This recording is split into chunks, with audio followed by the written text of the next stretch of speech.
Hello everyone, good morning. Welcome to my channel Priya Telugu home.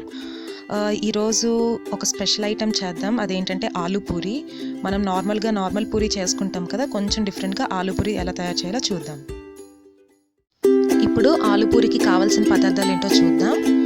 ముందుగా potatoes, అల్లం వెల్లుల్లిపాయ ముక్కలు, గోధుమ పిండి, పచ్చిమిరపకాయలు, జీలకర్ర, కొత్తిమీర అండ్ తగినంత ఉప్పు.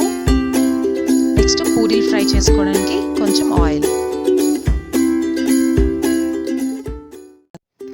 ఆలూ పూరికి కావాల్సిన పదార్థాలు ఏంటో చూసాం కదా, ఇప్పుడు ఎలా తయారు చేసుకోవాలో కూడా చూద్దాం. ముందుగా బాగా క్లీన్ చేసి పెట్టుకున్న బంగాళదుంపల్ని ఇలా 1-2 ముక్కలుగా చేసి ఉడికించుకోవాలి ఒక 15 మినిట్స్ పాటు. అవి కొంచెం మెత్తగా ఉడికిన తర్వాత ఇలా పీల్ ఆఫ్ చేసి పక్కన పెట్టుకోవాలి. చూసారు కదా, ఇలా బంగాళదుంపలు మొత్తం ఉడికిన తర్వాత ఇలా పీల్ ఆఫ్ చేసుకొని పెట్టుకోవాలి. ఇప్పుడు వీటిని చిన్న చిన్న పీసెస్లా కట్ చేసుకోవాలి. బంగాళదుంపలన్నా కొత్తిమీరన్నా ఇష్టం లేని వాళ్ళు ఉంటారు కదా, కొంతమంది చిన్నపిల్లలు కూడా తినరు. అలాంటి వాళ్ళకి ఇలా చేసి పెడితే చాలా ఇష్టంగా తింటారు. సో ట్రై చేయండి ఒకసారి. చూసారు కదా, ఇప్పుడు ఇలా కట్ చేసుకొని పెట్టుకున్న బంగాళదుంప ముక్కల్ని ఒక మిక్సీ జార్లో వేసుకోవాలి. యాక్చువల్గా బాగా ఉడికినట్టయితే స్మాష్ చేసుకున్నా పర్లేదు, బట్ మిక్సీ జార్లో వేసుకుంటే అది చిన్న పీస్ కూడా ఉండకుండా బాగా గ్రైండ్ అవుతుంది కదా. సో ఇలాగా మిక్సీ జార్లో వేసుకొని అందులో కొంచెం పచ్చిమిరపకాయ ముక్కలు, కొంచెం అల్లం వెల్లుల్లిపాయ ముక్కలు,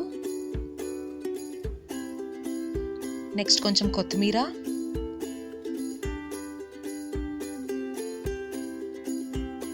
ఇప్పుడు ఈ పేస్ట్కి సరిపడినంత ఉప్పు,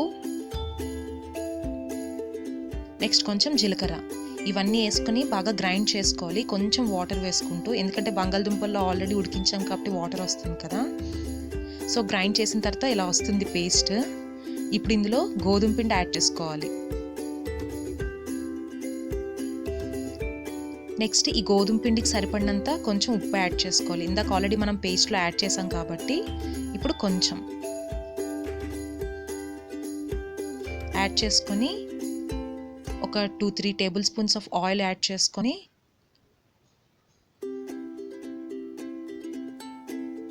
కొంచెం కన్సిస్టెన్సీ కోసం కొంచెం వాటర్ యాడ్ చేసుకొని చపాతీ పిండిలా కలుపుకోవాలి.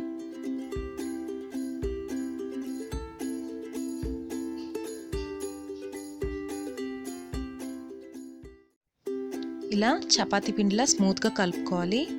పలచగా అయిపోతే కొంచెం గోధుమ పిండి, ఒక స్పూన్ ఆయిల్ యాడ్ చేసుకుంటూ బాగా స్మూత్గా కలుపుకోవాలి.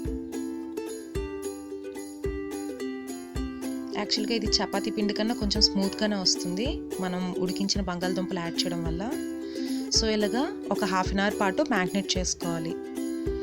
1/2 an hour పాటు నానబెట్టిన తర్వాత ఇది చాలా స్మూత్గా వస్తుంది. ఇప్పుడు మనం పూరి ప్రిపేర్ చేసుకుందాం.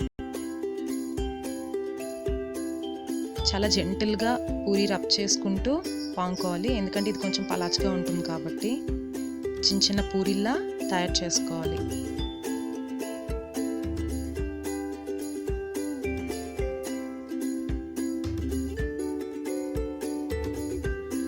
ఇలా పూరిల్లా చేసుకొని ఇప్పుడు ఫ్రై చేసుకోవడానికి స్టవ్ మీద ప్యాన్ పెట్టుకోవాలి.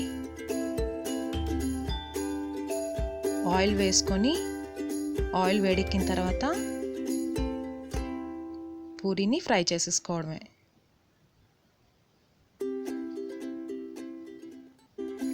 ఇప్పుడు మనం నార్మల్గా పూరీ ఎలాగా ఫ్రై చేసుకుంటామో సేమ్ అలాగే ఇది కూడా 2 పక్కల ఫ్రై చేసుకొని కొంచెం గోల్డెన్ కలర్ వచ్చిన తర్వాత ఒక ప్లేట్లో సర్వ్ చేసేసుకోవడమే. ఇప్పుడు మనకి వేడివేడిగా ఆలూ పూరి రెడీ అయిపోయింది. మీరు కూడా ట్రై చేసి నాకు కామెంట్ సెక్షన్లో షేర్ చేయండి. Thank you so much.